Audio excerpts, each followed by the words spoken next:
Chapitre 24. S'organiser contre les discriminations.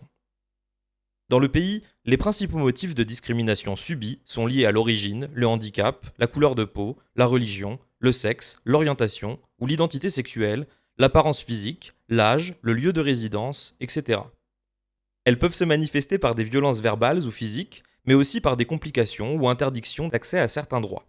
Logement, emploi, loisirs, etc.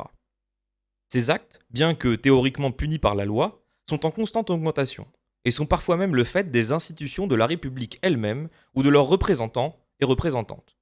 Contrôle aux faciès, violences policières, attribution de logements, etc.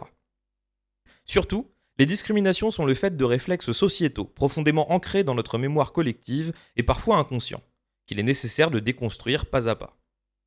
Dans ce cadre, notre majorité municipale reconnaîtra le caractère systémique des violences et des discriminations et luttera sans relâche contre leurs expressions individuelles afin de les combattre et de les éradiquer. Cela passe notamment par des services publics exemplaires avec des moyens dédiés, une formation continue des agents et des agentes, une commande publique responsable et un engagement clair aux côtés des personnes victimes. L'égalité n'est pas un slogan, c'est une politique publique que nous souhaitons mettre en place concrètement.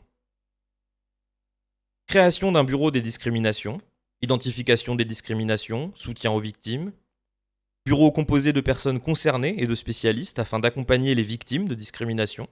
Cette cellule accompagnera les victimes avec une écoute, un soutien juridique, un accès aux dispositifs existants et des dispositifs de signalement. Audit des pratiques d'accueil dans les services municipaux, mairies, centres communaux d'action sociale, maisons de quartier, etc. Élaboration budgétaire sensible au genre.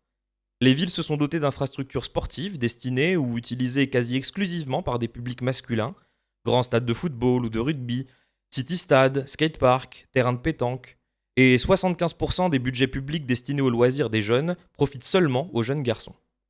Il est donc nécessaire d'admettre que les inégalités de genre structurelles ont des conséquences sur la manière dont s'appliquent les politiques publiques. L'outil financier adéquat s'appelle la budgétisation sensible au genre. Il s'agit d'évaluer si les femmes bénéficient à l'égal des hommes des politiques publiques. Et pour réduire les inégalités, il faut les connaître, et donc les compter. Repenser en profondeur la commission communale pour l'accessibilité de la mairie sortante. C'est aujourd'hui un parcours du combattant pour signaler le moindre problème d'accessibilité à Saint-Étienne. Des retours de terrain dilués et ignorés, des équipes techniques laissées seules face à des normes complexes, et des avancées microscopiques obtenues au bout de plusieurs années, parfois en demi-conformité seulement. Ce que nous proposons, c'est une commission permanente de l'accessibilité, composée de personnes concernées. Dotée d'un numéro vert et d'un outil numérique, elle permettra à chaque habitant et habitante de signaler directement un obstacle, avec une capacité réelle de traitement, de tri et d'orientation rapide vers les bons services. L'accessibilité concerne 12 millions de Français aujourd'hui, et avec le vieillissement de la population, les maladies invalidantes et les accidents de la vie, elle concerne en réalité tout le monde, tôt ou tard. Cela passe par des aménagements concrets et entretenus, des cheminements continus, des transports accessibles, des feux sonores réglés intelligemment selon l'environnement et des équipements fiables qui garantissent l'autonomie au quotidien. Condition même de l'accès au travail, à la vie sociale et à la dignité. Nous souhaitons sortir des angles morts laissés par une gouvernance éloignée du terrain et faire de l'accessibilité un pilier transversal, concret, efficace et porté par celles et ceux qui la vivent au quotidien.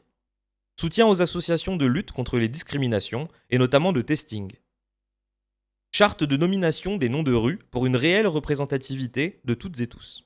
Soutien renforcé aux associations locales féministes et LGBTQIA+, planning familial, SOS violence conjugale 42, Transaide, le refuge. Lutte active contre la ségrégation spatiale, par la relocalisation de services publics et de commerce, ainsi que par la redéfinition de l'offre de transport en commun qui pénalise les quartiers populaires.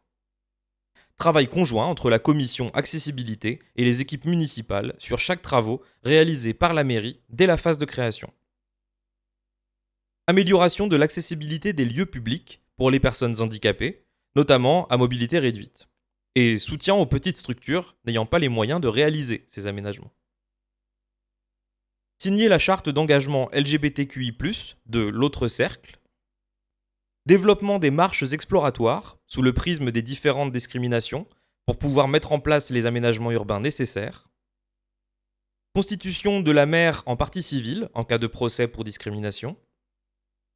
Création ou soutien de lieux d'accueil d'urgence pour les femmes victimes de violences, avec ou sans enfants, en partenariat avec les acteurs compétents.